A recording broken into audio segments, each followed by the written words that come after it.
The official opening of Moderna's new mRNA vaccine facility this week provides a welcome good news story for UK life sciences, which has been battered by some painful developments in the last few weeks.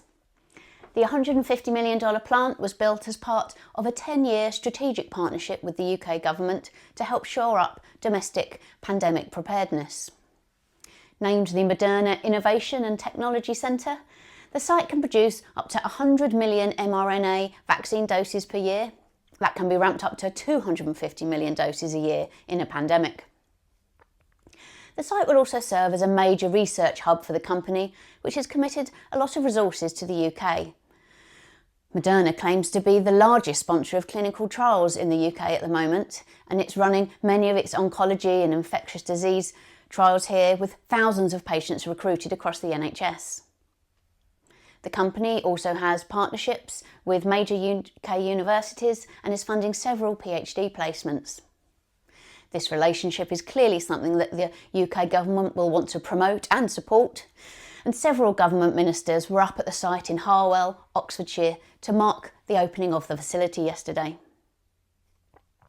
The government has come under huge pressure in recent weeks after Merck & Co and AstraZeneca both pulled the plug on major UK investments, and there's been broad criticism from other big pharma CEOs.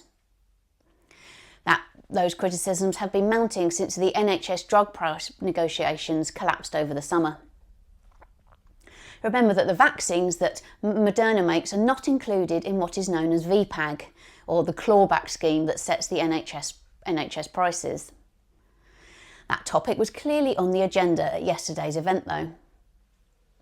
Comments made by Sir Patrick Vallance, the UK's Minister for Science, caught my eye.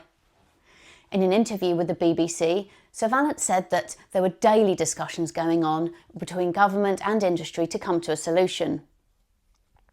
"I've got no doubt that we will come to some arrangement that gets the right position on this," he said to the BBC. "I think price increases are going to be a necessary part of what we need to do to get to a solution that will benefit patients." Those comments could raise hope that a deal on UK drug prices will come sooner rather than later. As a former head of R&D for GSK, Sir Patrick Vallance knows exactly what's at stake here.